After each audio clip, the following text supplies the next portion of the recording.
Coming up, the story of the greatest supergroup ever assembled. There's not a close second here. The thing is, they only recorded one song, and they were only together for one night. I have exclusive interviews with 4 legendary members, and they share some of the coolest stories you're ever going to hear. Man, oh man, buckle up for some pure, unadulterated joy and nostalgia coming up next on Professor of Rock. Hey, music junkies, Professor of Rock, always here to celebrate the greatest artists and the greatest songs of all time, especially today. You know, if you remember spending hours and hours at the video store trying to figure out what movies to pick out for the weekend, you're going to dig this channel of pure musical nostalgia. Make sure that you subscribe below right now and click the bell so you always know when our new ones drop. New interviews, new videos. Also, check out our exclusive content on Patreon. Also, we have our merch below that helps us keep this a daily channel. So I'm excited to bring you yet another episode from our series, Revelations. It's where featured artists go deep on their greatest songs and their greatest albums. Stories, factoids, tidbits from rock and pop history that you just won't find anywhere else. This is one for the ages, folks, I'm telling you. It was a night unlike any other night before there was the internet or 24-hour news or AI. The date was January 28th, 1985, and a legendary producer would gather the greatest legends of rock and pop music underneath the same roof to assemble the greatest supergroup in the history of the world. But it would only be for one song and only take place over that one night. I mean, every 80s kid remembers this event like the back of their hand. It was just a key part of our childhood. I'm talking about the group, USA for Africa, and the multi-platinum #1 smash, We Are the World.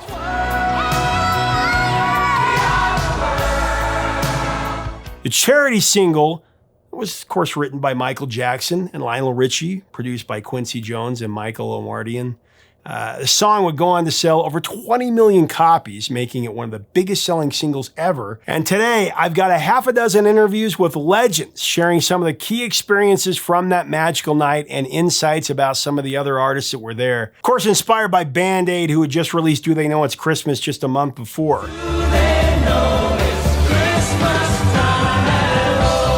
The late musician / activist Harry Belafonte, he wanted to help, and he enlisted fundraiser and humanitarian and artist manager Ken Cragen to help implement his vision. They got a hold of Michael Jackson and Lionel Richie, who'd been a client in the past, and actually I think he was Lionel Richie's manager at that moment. And they started to write the song. It was finished a mere 7 weeks after Do They Know It's Christmas, and just before they assembled the superstars and legends to record the song. They were actually still working on it, trying to put the finishing touches on it as people were arriving to record this, as I understand it. They carefully planned the session to be right after the American Music Awards so that many of the artists would be able to make it to the studio right after the show's taping. And they kind of kept it secret. They didn't want a bunch of news people there. Like I said before, Harry Belafonte, he deserves a lot of credit for putting together the initial idea of organizing the recording of the song and to have the best-known artists participate to put it out there. He planned to have the proceeds donated to an organization called United Support of Artists for Africa, known as USA for Africa. The nonprofit would in turn get food to starving people in Africa, specifically in Ethiopia, where a famine of biblical proportions was taking place at that time. Chill of night on the plain outside Coram, it lights up a biblical famine. So Ken Cragen, how it all worked out, he started with his clients.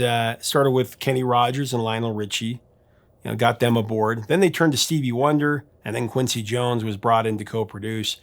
He was working on The Color Purple, took some time off from that. Of course, Quincy phoned Michael Jackson, the biggest star in the world at that time. He had just finished up the Victory Tour. He was still in the middle of the success of Thriller. So Michael told Lionel that, he just didn't want to just sing it. He wanted to write it as well. They were also going to have Stevie Wonder help write it, but he was busy on another project, so he didn't have time. So on January 28th, 1985, after the American Music Awards, where Bruce Springsteen, Huey Lewis and the News, Hall & Oates, Cyndi Lauper, and Lionel Richie were the big winners that night.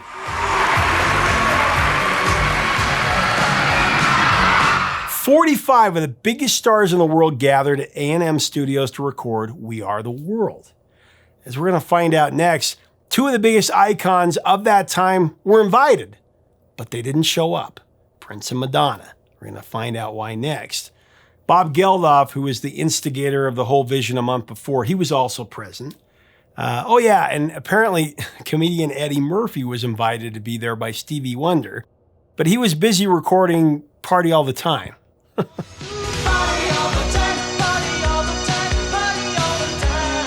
I've read that 45 artists participated, but another 50 were turned away. But I've never been able to track down who was actually turned away. I'm sure that a trade could have been made for Dan Aykroyd for just about anybody. I'm just kidding. I've always wondered, though, why artists like, the Cars or Peter Cetera or Ozzy or Pat Benatar, Hart, ZZ Top, John Mellencamp, the Go-Go's, or, Van Halen and Stevie Nicks weren't there, amongst others.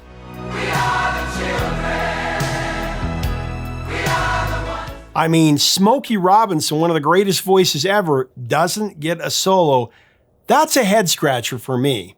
Doesn't matter if he was past his peak. One of the greatest voices ever. So let's get into some of these great stories. Remember, everybody had to check their egos at the door per the sign. Coming up next, Kenny Loggins, Huey Lewis, Kenny Rogers, and multi-instrumentalist Greg Fillinganes tell the inside story of recording We Are the World with a couple of surprise guests. From talking golf with Bob Dylan and Willie Nelson, to the best joke of the night, to Prince not showing up, to everybody just being enthralled by Ray Charles, let's get into the story of We Are the World. I'm excited about this one. As we get into it, I do want to thank our sponsor, Zenni. Just click on our info button right up here to get the best prices on glasses and frames, up to 80% off of regular retail prices. Here is the story coming from the legends. Songs need to be about something. Mm-hmm. Popular music needs to be about something. Well, I want to ask you about We Are the World because some other interviews I've done in the past, they've mentioned you. When I heard this record, because they played on every radio station at the same time, I have my favorite singers of all time. And my favorites, Billy Joel, Bruce Springsteen, Huey Lewis, were my three favorite singers. And so when I hear you got all three of them on the same record, and then of course my dad, Ray Charles, was his favorite, and That's Stevie my Wonder. guy too, man. I was so nervous. I was so nervous with Ray. Ray was right there. I could not, for the life of me, introduce myself to Ray Charles. I just hovered around and watched him. It's awesome. I love it. It's true, we make a better day, just you and me. And I love these stories that you were talking to Willie Nelson about your golf game. Yeah. And then Bob Dylan comes up and talks to you, and he knew about sports. I mean, he knows all about modern music. Yeah, he does. He played here last night. Did he really? Yeah. Where, this hall? In fact, I forgot to mention that we're at the beautiful Eccles Theater here in Salt Lake City. It is a beautiful theater. It's gorgeous. I love it. Really, brand spanking new from the looks of it, too, right? Just beautiful. But he played. And I bet it sounds great. He played here last night, cool. Bob Dylan, but I heard it. He came up and offered you a song. Yeah, he's a god. I mean, for me, Dylan. We're taking a break, and Willie Nelson comes up and says, "I hear you're playing golf." I said, "Yeah, man. I hear you do." He says, "Yeah, what do you do? We put our clubs on the bus." I said, "That's what we do too, man. It kills time. It's great." He says, "I know it's great." And we're doing this, and Bob sees that and comes over and goes, "Are you guys talking about golf?" Incredulously, and we said, "Yeah." He says, "You play golf on the road?" I said, "Yeah." He said, and Bob, I'll never forget. He goes, "Man," he says, "that's outrageous." I said, "No, Bob. Nashville skyline was outrageous. This is just golf." Oh, I love it. Yeah, well, that was a thrill. And he wrote me a little note, a wonderful little note about how he likes sports and blah, blah, blah. And I mean, it just blew my mind. Probably a pinch me moment for you. Wow. Oh, man. There's a choice we're making. We're saving. When you went in to record We Are the World, I mean, it's so great because you had such a dichotomy of voices. You had Steve Perry, you, Daryl Hall. Michael Jackson, of course. You just made me remember something I haven't told anybody. All right. At the end of the recording process, after the whole group is done, they brought a handful of us forward to be soloists. You remember the scene where there's a semicircle? Mm-hmm. One of the lines on the floor had the name Prince on it. Prince was supposed to be one of the soloists. But he decided in his inimitable way to snub the whole thing and not show up. Just so Prince. So now you have, it's real, it was perfect. So now you got an empty space. And Michael came to me, I'm pretty sure it was Michael, might have been Quincy, and said, who here can take that space? And I said, Huey Lewis. So they brought in Huey, and Huey had that solo line. And I don't think Huey knows that I was the guy that got him on that line. Really? Yeah.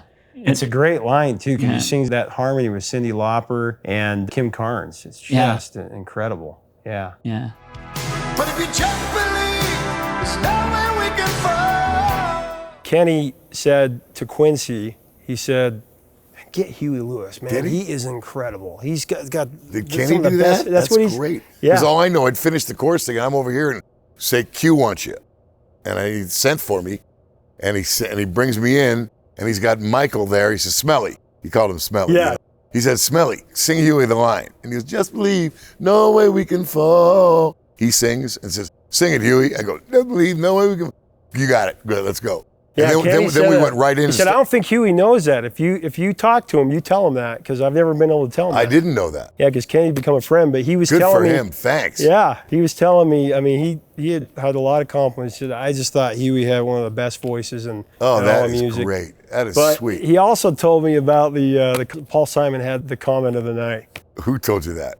Kenny. Well, then let Kenny say it. There's another one that I don't know if it's cool to tell, but I got to tell you because you're not going to tell anybody. That I think Paul Simon had the line of the night, but there was pretty much we'd all come from American Music Awards, yeah. And so everybody was pulling in one after the other. And so at one point, Paul Simon turns around, doesn't talk a lot. He's somewhat shy, I think. And he turns around and says, whoa, he says, if a bomb drops on this room, John Denver's back on top. Oh man, that's great. Yeah. But It's anyway. funny. I mean, it's a funny joke, but but by the way, John Denver was a great guy. Man. Oh yeah. And it never sang out of tune. I Never sang out I of tune. love John Denver. His pitch was unbelievable. Yeah. Oh yeah. He was a accomplished. Oh yeah. guy, Rocky man. Mountain High, one of the greatest songs ever. And he could just you could wake him up out of bed. Yeah. And he could sing pure as driven snow, man. Oh yeah. He was talented. Oh yeah. Yeah. Rocky Mountain High. There's so many great stories from that, but hanging out with Michael Jackson. I mean, at his peak, you know. Yeah. He asked me. He had all kinds of things about. Because he was here and I was here. So, Humberto, when we first go to do the lead vocal, there's 5 microphones set up and there's probably 15 of us or whatever it is. So we share microphones. One guy steps up, sings, next guy steps up, sings, next microphone like that. And Humberto wanted to get one complete pass because there's ambience in the room and you don't want it to sound like it's chopped up. So we tried to get all the way through it. Well, they start. And Stevie Wonder's such a talent. He never do anything twice the same way. So he's fooling around with his line. Lionel goes, there comes a time when we heed a certain call and the world must come together as one. And so he goes, there are peoples dying. Yeah. And he wait, stop. I got another idea. He's such a genius. Oh, yeah. And so they'd stop the tape and they go back and start the take again. Well, I'm way over here at the end of the thing. So I don't even get a shot at my line. I've never sung my line yet. And now they go 2 or 3, 4 times now. Al Jarreau messes up and they get that way. They start again from the top. I said, hey, Humberto, can you keep going even if they mess up so I can rehearse my line? I mean, you got you got Stevie Wonder and Ray Charles, and Al Jarreau. Yeah. And I'm trying to, So that was because he came out there just the mic. So then he let us go. And Michael was so smart, when we get done, when he says, that's a good idea, man. Let's practice, make the thing. And so I said, yep. So now we do a take all the way around and it's not great, whatever. Well, all right, let's do another one, says Humberto. Boom, we can do another one that's really good all the way around, pretty good.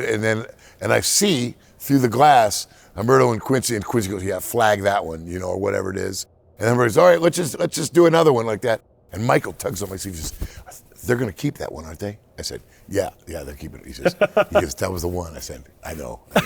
But what a great thing. Right? Oh, I know. Sharing with Michael that. Well, right here. And it was so cool. You and Cyndi and Kim, though, yeah, just incredible. That part right there. Well, and then what happened there, they at the last line, Quincy says, Huey, sing a harmony. Yeah. Well, that's an artistic consideration. I know. I got to make that up. I know. In front of all these people. Wow. My legs were literally shaking. Literally, my knees were shaking. It was unbelievable.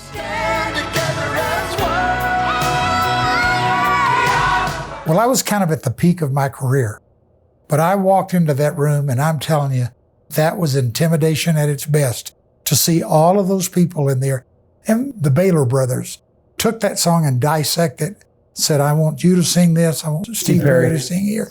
I want Diana Ross to sing here. We're saving our own lives. And they did a masterful job. And of course, when we go in the door, there was a big sign, you know, hey, leave your ego at the door. Ego's at the door. And you had to do that. So, but when I went in there and we started singing it, I had a sheet music.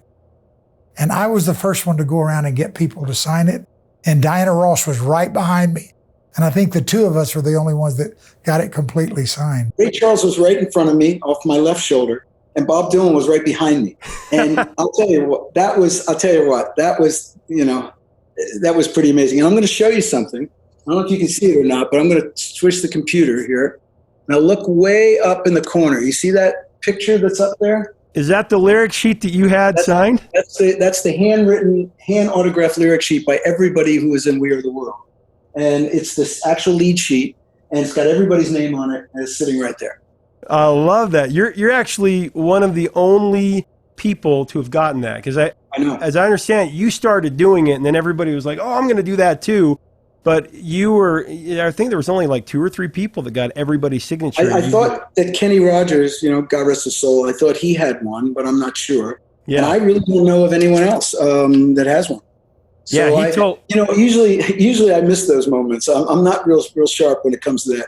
But I had a Sharpie in my hand, and I just made a point of walking around the room going, hey, sign this, sign this, sign this.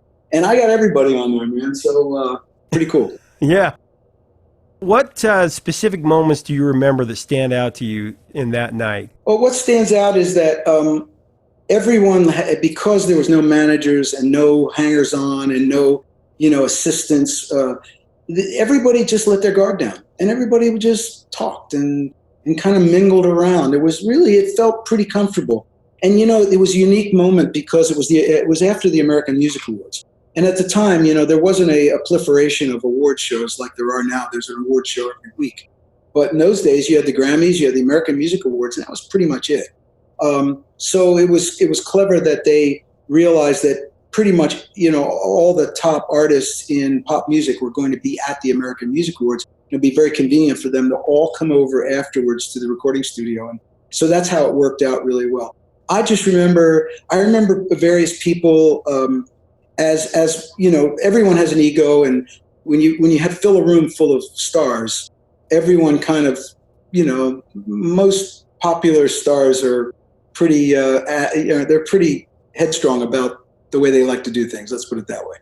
And a few people tried to almost, I wouldn't say hijack the recording session, but just say, hey, why don't we do it this way? Or why don't we do it? And I remember Ray Charles got frustrated after a while, and he said, hey, this is Michael and Lionel's song. We'll do it the way they want.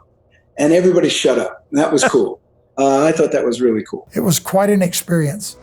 We can't go on pretending day by day. And when you listen to the song today, it still has so much depth to it. You just, and I tried at the time, as I said, I was kind of at the peak of my career. And I think Lionel Richie and I paid for a lot of stuff. So all the money could go to We Are the World. There's nothing like those distinct voices of the Bob Dylans and the Kenny Rogers of the world. Yeah. Because there's something to that voice, there's like Frank Sinatra. Yeah, there's something personality there in those, Absolutely. Somewhere will soon make a change. You watch We Are the World, the voices that stand out that they grab to sing those big, Ray Charles and Stevie Wonder, but you have James Ingram, and I think that's why Quincy chose him to sing one of those big. You see him in the studio, he's just bringing it.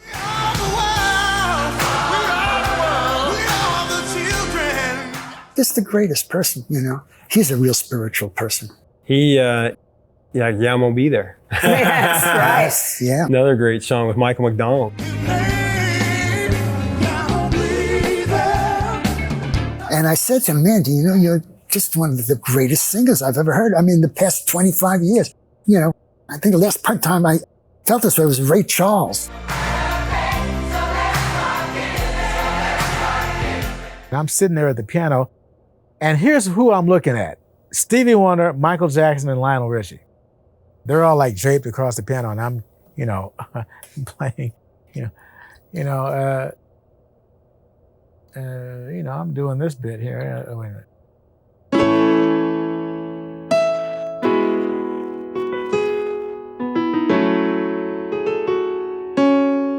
And we're going over the song, and all of a sudden Lionel sings, "There comes a time where we heed a certain call," you know, and then Stevie's singing and Michael's singing. I'm like, and I'm at the piano going, okay. And of course, you know, when you look at the making of it, I look like I'm 12. You know, I'm wearing some goofy shirt, and these guys are flat out rock stars, and they're at the piano right next to me. Eventually carry over to the entire USA for Africa project. There was a spot for Prince. Yeah. Yeah. No, he didn't. Because, you know, he was a little strange. But Dan Aykroyd was there. That was one that always kind of threw me, but then I thought, well, he was a blues brother. So. Yeah, what are you gonna do? Throw him a bone. But yeah, it was quite the eclectic mix, wasn't it? But here's what I love: is you see Quincy, and he's missing the side. Oh yeah, right. But he didn't care. He didn't care, man. Yeah. He doesn't care about the kid. He's just doing his thing. But that did not come without hours of preparation. Oh, better believe that. You know, he did his homework. He mapped everything out.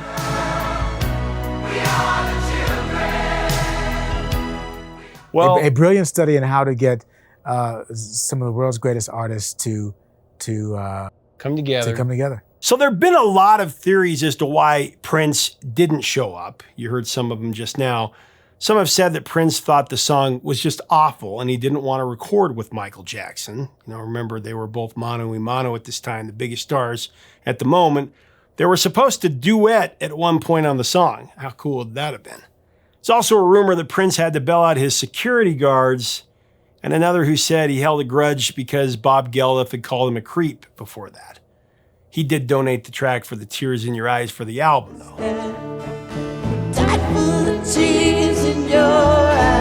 Madonna didn't show up because her management was concerned about her missing dates on her tour. Ironically, she would replace We Are the World at #1 later that year with Crazy for You. So there's that.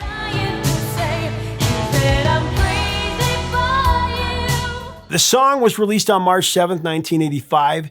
It was a worldwide commercial success. Like I've said, it topped the charts throughout the world. It became the fastest selling U.S. pop single in history.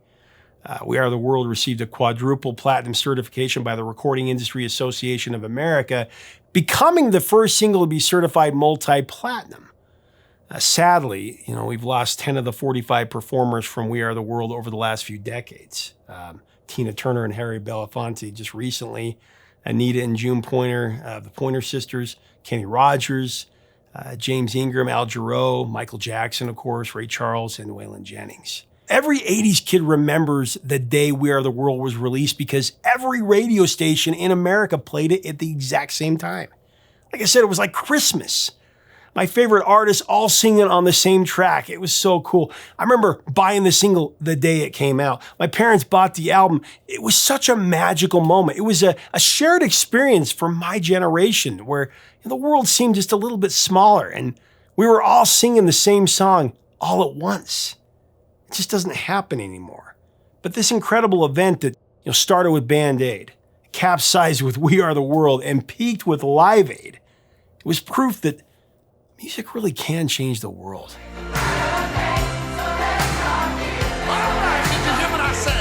What are your memories of We Are the World? Make sure to leave us a comment about this amazing song about Ray Charles, Bob Dylan, having all of these guys under one roof. What do you think of the stories? What are your favorite vocalists from the song? Who do you think Nailed it on the vocals. It's just incredible. Let's have a great discussion. This is really just part one. I'm going to have to do a part 2 and a part 3 and a part 4 because there's so many other stories out there, other interviews that are coming down the pipeline. Make sure to subscribe below. We would love to have you as part of our community. Until next time, 3 chords and the truth, my friends.